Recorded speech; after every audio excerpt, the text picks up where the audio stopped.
I literally, in that first week of moving here, I got hit on 6 times in 1 week in various languages. First of all, we take into account the lack of sleep. It's a good thing that I looked at the regulations because, my God, people, let me tell you.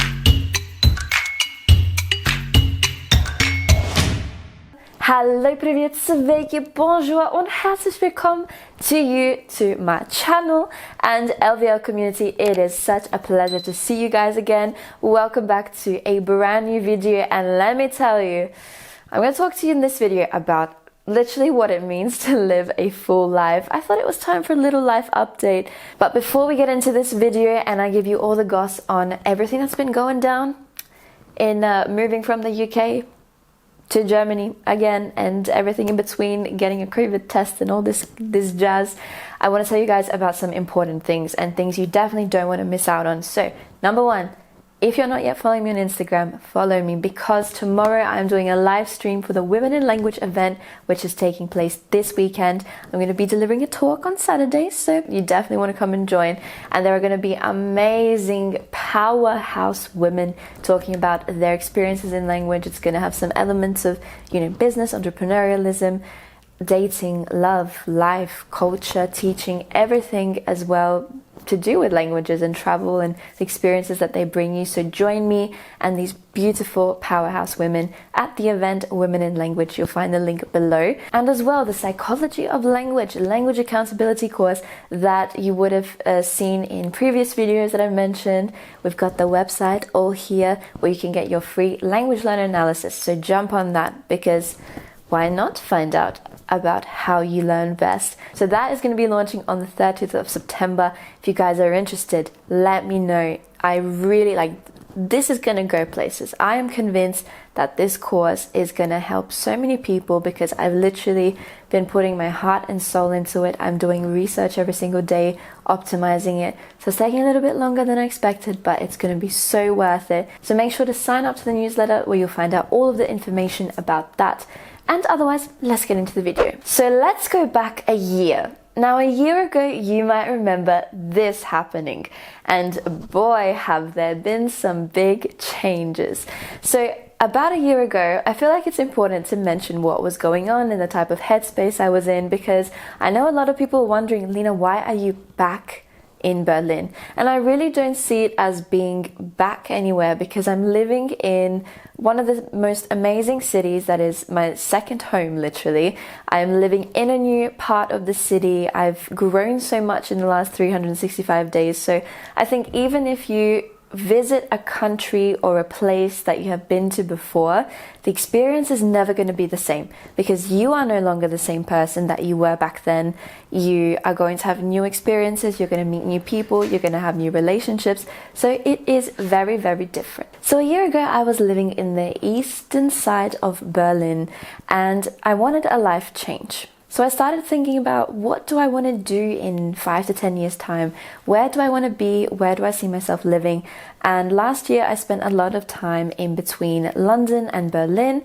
And after having lived in Berlin for, I think at that time it would have been 2 years exactly, I kind of thought, you know what? It's time for a change.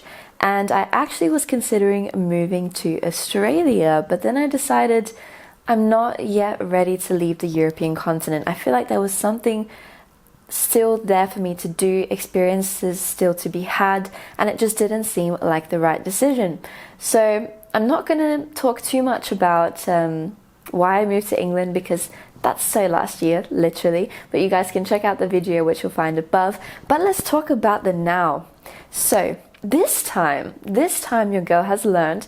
I did make the decision kind of not so much last minute, but I started contemplating it a bit earlier than I did with my England move last year. But essentially, I think this year has been, for many of us, a very contemplative time. I know that for me, I think I've spent the most time introspecting and really questioning things and slowing down and taking it a lot easier than I have ever before. And it has brought great benefits with that. And one of the things was, questioning, where do I want to be? What place makes me feel alive? And let me tell you, the location that you are based at really does have a difference. I mean, look at this space. Back in England, I had such a small room. I did not feel at home. I really felt like a foreigner, in the sense of I didn't feel aligned. You know, I was still working with companies that were elsewhere. All my friends were in other places. They didn't even live in the same, town as I did in Preston. And I just didn't feel like I could be my fullest, most expansive, best self. And then I made the decision to move to Australia. And I've wanted to live in Melbourne for as long as I can remember. There are different places, I think, for different phases of your life. And I felt like, okay, the England chapter, it was great for a year, because I did tell myself last year in August, I'm going to try this out for a year. We're going to see where it goes. And I think that often the universe also has a way of guiding you. And when things really start, going wrong one after the other over an extended period of time, I feel like that's something you should listen to and be like, okay, this isn't aligned with who I am, with my purpose, with where I'm going. So let's recalibrate and see where we want to go. Let's construct a new path. So that new path had me coming here, because I started planning, this Australia move. Everything was happening. I was like, okay, with Corona as well, I think I need to make this decision quite quickly, because the Australian borders are shut, and the guidelines and the quarantine rules are very, very strict. They are very stringent, all the policies. So it's kind of, I think back in March, it was kind of a now or never, because now it's far more difficult to go back. So that was what was going to happen. I even had an apartment ready. Like, I had everything sorted out. For the first time, your Gemini ENTP girl who has trouble sometimes making decisions, made a decision, planned everything for 3 whole months. As in, I spent 3 months planning everything. And then it was really strange, actually, because I was literally about to book my ticket, and I got a phone call from a really close friend in Australia, and he said to me, Lina, I don't know if this is the right decision for you right now. And this is someone who has been telling me for the last 2 years, I see you coming back to Australia. I think Australia is a really good place for you. You're going to thrive here, blah, blah, blah. And it is. Like, I love Australia. It's my home. I do feel, this open, creative energy. Anytime I'm there, I feel free. And for me, freedom really, really is important. Like, not just physical freedom, but the freedom for creativity, the freedom for new, crazy, innovative ideas. And you don't get that everywhere. I certainly didn't have that in Preston. And that's one of the reasons why I love, love, love Berlin, because Berlin is that place for me here in the European sphere, from all the places that I've visited so far. And so I was about to book that ticket, and it's a good thing that I looked at the regulations, because my God, people, let me tell you, we're not going to comment right now on politics, but for a country that is the size of Europe, essentially, and has a quarter of Germany's population, I personally think that some of the restrictions should be revised. I think that a lockdown is necessary when the situation, causes such a thing to be implemented. But there are some things that I think are a little bit too strict, but that's a whole other story. And so essentially, for those of you who are interested in knowing, what's going on, Australia closed its borders, which means it's not letting anybody out unless you have a really, really good reason. And then you need to go through all the documentation and proof, etc., etc. And as an Australian citizen, back at the start of the year, what they did, they, were allowing you to come back for people who were essentially stuck overseas. I wasn't stuck overseas, but this is, for general Australians who would have been traveling or away on a temporary basis, that they had, these charter flights bringing you back. And if you didn't have money for your flight, then they would lend you money. And I think there was a quarantine. I'm not sure, actually. Was there a quarantine back in March in Australia? Probably. But I don't know if they had the hotel quarantine thing that they do now. In any case, that quarantine was also for free. And now if you want to come back, although I think they just might have amended one of these policies, but now if you want to come back, you have to get permission from the government. They have capped the amount of people coming on international flights. So you can go book the flight, but there's no guarantee that they're going to let you on the flight. And, for a 22-hour journey, that's a big risk. That's a big risk. And so as well, you've got to get permission from the state that you want to enter. And then if you live in another state, well, we can forget about Victoria and Melbourne in general. And then as well, the cherry on top of the cake is that you have to pay for the quarantine. So in each city, it's a bit different, but I know that in Perth, I think it's $2,800 for 14 days and being locked up in this hotel room. As I said, I understand measures need to be taken, but it just wasn't for me. So I actually was then going to the Canary Islands, got in touch with people, looked up apartments and everything, and then I thought about the whole uncertainty around what is actually going on. I don't know when I'm going to be able to travel to Australia. Essentially, if I wanted to, I could go right now, but it doesn't right now at this very time align with my personal goals, with my career goals, with what the expectations that I have of my life for the near future. And so I made a different decision, which brought me here to Berlin. And let me tell you, I was up until 4 a.m. packing things, because you never realize, I think, how much stuff you've accumulated, even if you're in a place for 6 months or a year or 2 years. Like, I went to England with one big suitcase. Did I have my small suitcase at that time? Yes, a big suitcase, that fits maybe 30 kilos in, a smaller suitcase, and a backpack. And when I was packing my stuff, I still left 3 bags there on the morning of my flight. I sent 4 boxes over to Australia and got rid of a lot of stuff, gave it to charity, but you just accumulate way more than you think you have. I feel like I have so much to tell you guys, and I'm going to try and really condense it, but Berlin has been amazing so far. It has been amazing, and it was probably, it was the right decision for me right now in my life where I'm at, and I wanted to share all of this with you. So I went to the airport that morning, super, super tired, barely slept, and it wasn't, I think that those few days were really tumultuous. They were really challenging emotionally above everything. So first of all, we take into account the lack of sleep. And as we know, when we don't sleep well, everything is heightened, our emotions are heightened, our stress levels, everything is a whole little hot pot of mixed goods.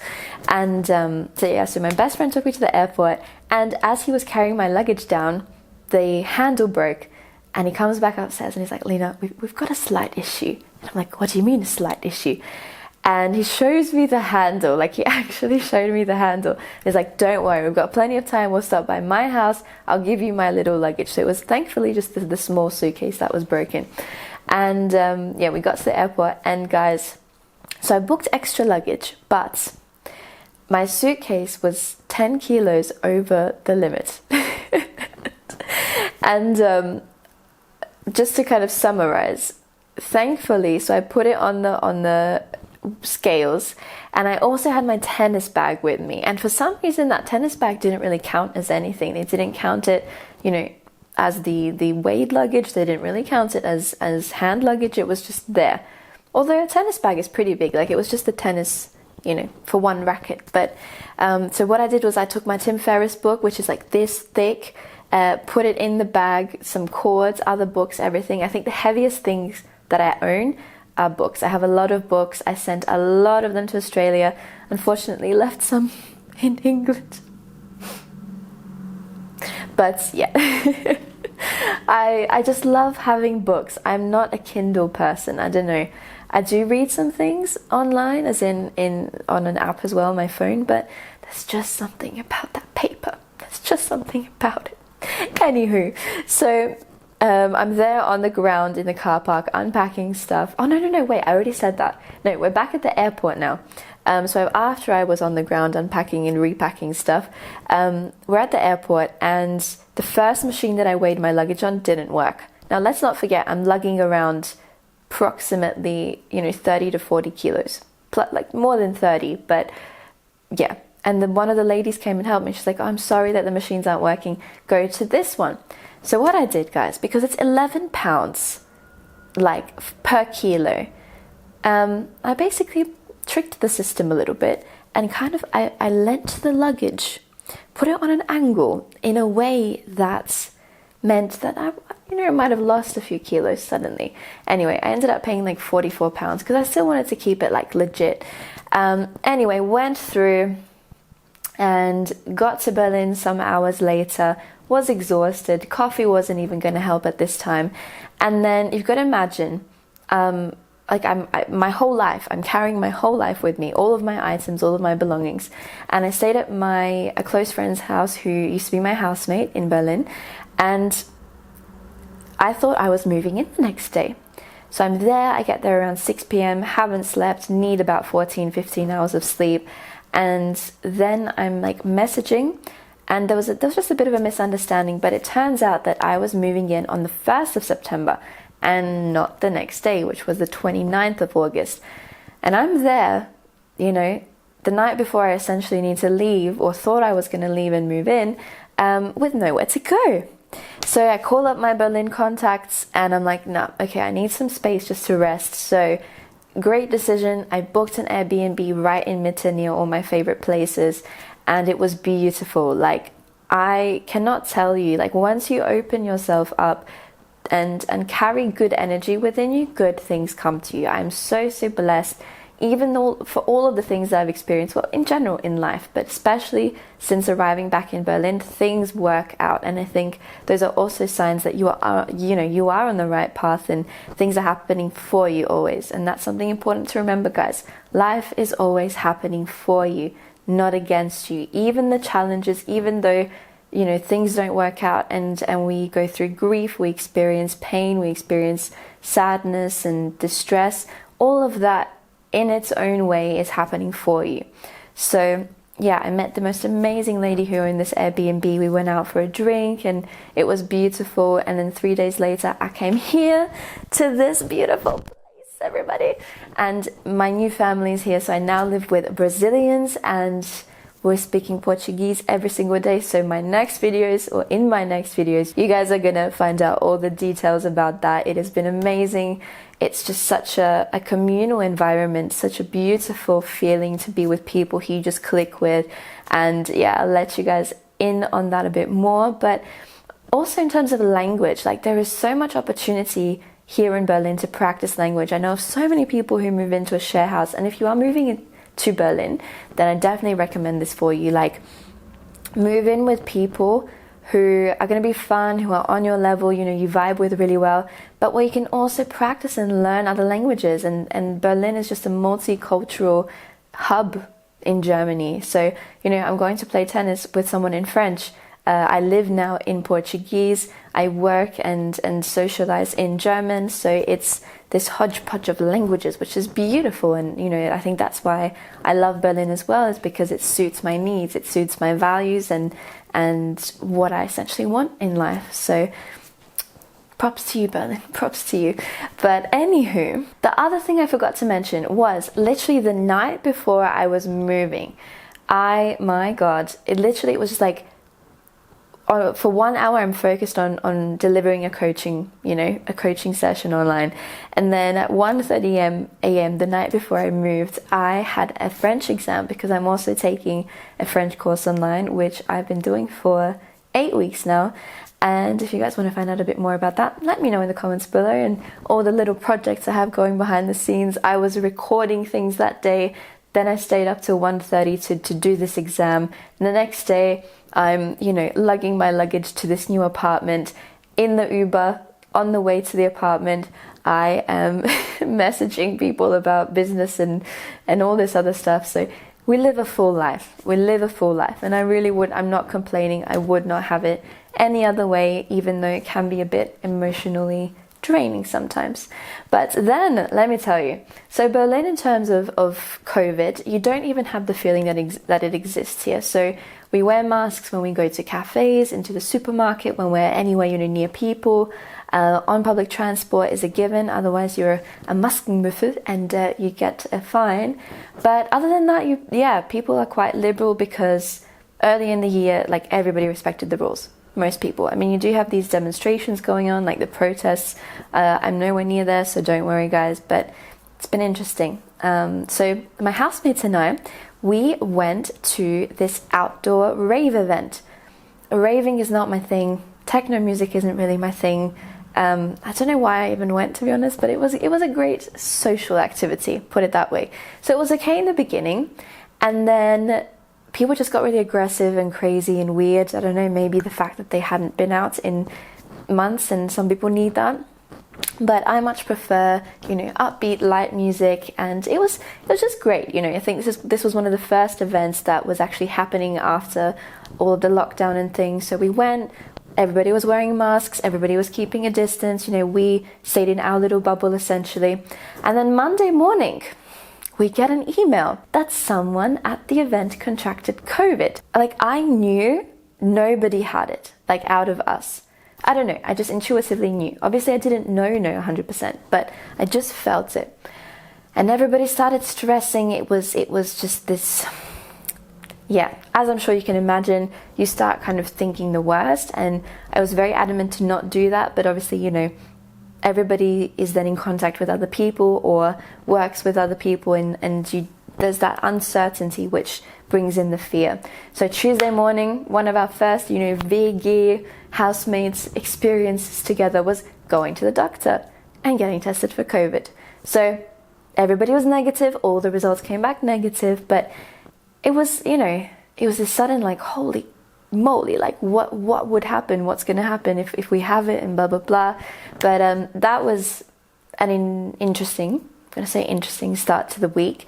And as well, let me tell you, one way to practice languages, I don't know what it is about Berlin, but I literally, in that first week of moving here, I got hit on 6 times in 1 week in various languages.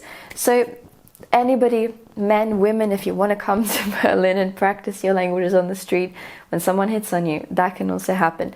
But no, I've just so far had really great experiences. I always go to my favorite cafe to co-work, or essentially just do my work there. It's called St. Oberholz. They have about 3 in Berlin, and I met an Australian author who just blew me away. Like, he had his book there. It was about narcissism. I started talking about psychotherapy. It was a fabulous experience, and just being in that environment as well. Like, Berlin is such an entrepreneurial city.